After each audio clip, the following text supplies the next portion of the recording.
ఓం సదాశివసమారంభాం వ్యాసశంకరమధ్యమాం అస్మదాచార్యపర్యంతాం వందే గురుపరంపరాం. జ్యోతిషశాస్త్రాన్ని భావితరాల వారికి ప్రసాదించిన ఋషుల యొక్క పాదపద్మాలకి నమస్కారం చేసుకుంటూ, అలాగే నాకు ఈ జ్యోతిష విద్యను నేర్పిన గురువర్యులు జ్యోతిష బ్రహ్మ కీర్తిశేషులు శ్రీ ఈరంకి సూర్యనారాయణమూర్తి గారు, సూర్యశ్రీ దైవజ్ఞ గారి యొక్క పాదపద్మాలకి నమస్కారం చేసుకుంటూ, ఓం శ్రీ మహాగణాధిపతి నమః, శ్రీ గురుభ్యో నమః, హరి ఓం. వీక్షకులందరికీ నమస్కారం. ఫిబ్రవరి నెల 1వ తారీఖు లగాయతు ఫిబ్రవరి 6వ తారీఖు వరకు ఉండేటువంటి గ్రహగతుల ఆధారంగా 12 రాసుల వారికి ఈ వారం ఏ విధమైనటువంటి శుభాశుభ ఫలితాలు కలగబోతూ ఉన్నాయో ఈ కార్యక్రమం ద్వారా తెలుసుకుందాం. అందులో భాగంగా ఈ వారం ఉండేటువంటి గ్రహగతులను గమనిస్తే, ఈ వారంలో గురువు మిథున రాశి యందు వక్రగతిలో సంచారం చేస్తూ ఉన్నారు. అలాగే కేతు సింహరాశి యందు సంక్రమణం చేస్తూ ఉన్నారు. అలాగే మకర రాశి యందు రవి కుజులు సంచరిస్తూ ఉన్నారు. కుంభరాశి యందు శుక్రగ్రహం, బుధగ్రహం, రాహుగ్రహం సంచరిస్తూ ఉన్నారు. మీనరాశి యందు శనేశ్వరుడు ఉన్నారు. అలాగే చంద్రుడు ఈ వారంలో కర్కాటక రాశి మొదలు తులారాశి వరకు సంచారం చేయబోతూ ఉన్నారు. ఇటువంటి పరిస్థితుల్లో 12 రాశుల వారికి ఏ విధమైనటువంటి ఫలితాలు కలగబోతున్నా తెలుసుకుందాం. అందులో భాగంగా మొదటిది మేషరాశి. మేషరాశి వారికి ఈ వారం సానుకూలమైనటువంటి వారంగా చెప్పవచ్చును.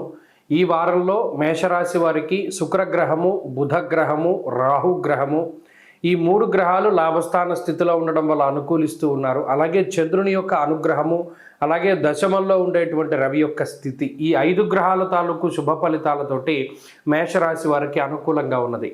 ప్రత్యేకించి చంద్రుని యొక్క బలం, స్వస్థాన ప్రాప్తి, ఆరోగ్యం, అర్ధలాభం, యశోముదం అన్నది శాస్త్రం.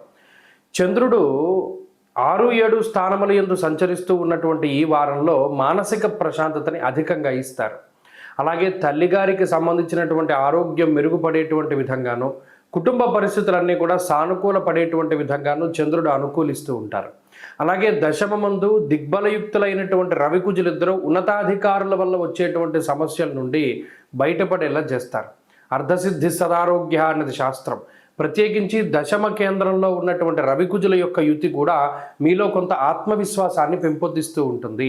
అంటే జీవితంలో ఏదైనా సరే మనం సాధించగలం, ఏ ఇబ్బంది వచ్చినా మనం దాటగలం అనేటువంటి విధంగా మీలో ఒకంత శక్తిని, ధైర్యాన్ని పెంపొందించేటువంటి గ్రహస్థితిగా ఈ గ్రహస్థితిని చెప్పవచ్చును. అలాగే మీకు కొంత సపోర్ట్ దొరికేటువంటి విధంగా లాభస్థానమందు 3 గ్రహాలు త్రిగ్రహ కూటమి ఏదైతే ఉన్నదో, రాహుతో కలిసినటువంటి శుక్రుడు ప్రధానంగా ఆకస్మిక ధనప్రాప్తికి ఆయన కారణమవుతారు. ఇందులో కొన్ని శుభకరమైనటువంటి, మంగళకరమైనటువంటి స్వప్న దర్శనములు అవుతూ ఉంటాయి. అనగా కలల్లో కూడా పలానా మంచి జరిగినట్టు, పలానా మనం అనుకున్నది సాధించినట్టు, ఇలా స్వప్న దర్శనం కలుగుతూ ఉండడము, అలాగే శుభ సంకేతాలు, శుభవర్తమానాదులు ఇవి ఎక్కువగా వస్తూ ఉండడం లాంటివి కూడా ఈ వారంలో మేషరాశి వారు చూడవచ్చును. ఏలినాటి శని యొక్క ప్రభావము, మానహానిర్ మనక్లేశ అన్నది శాస్త్రం.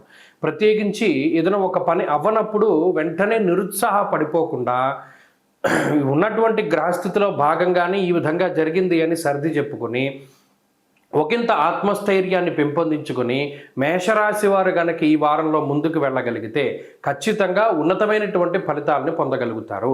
ఎక్కడా కూడా నిరుత్సాహపడవద్దు, ప్రోత్సాహం లేనటువంటి వ్యక్తులతోటి సాంగత్యం చేయవద్దు. మీరు ఏదైనా ఒక పని చేస్తుంటే మిమ్మల్ని ప్రోత్సహించేటువంటి వారు ఉంటేనే వారితో ఉండండి. శల్య సారథ్యం చేసేటువంటి వారితోటి మీరు ముందుకు వెళ్ళకూడదు. ఈ వారంలో ప్రధానంగా సూచన.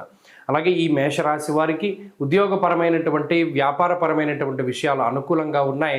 ఆరోగ్యపరమైనటువంటి విషయాలు సానుకూలంగానే గోచరిస్తూ ఉన్నాయి.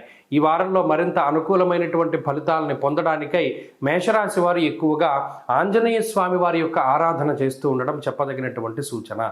ఈ వారంలో కలిసొచ్చేటువంటి రోజు శుక్రవారంగా చెప్పవచ్చును. అదృష్ట సంఖ్య 5, అదృష్ట వర్ణము తెలుపు. తదుపరి వృషభ రాశి.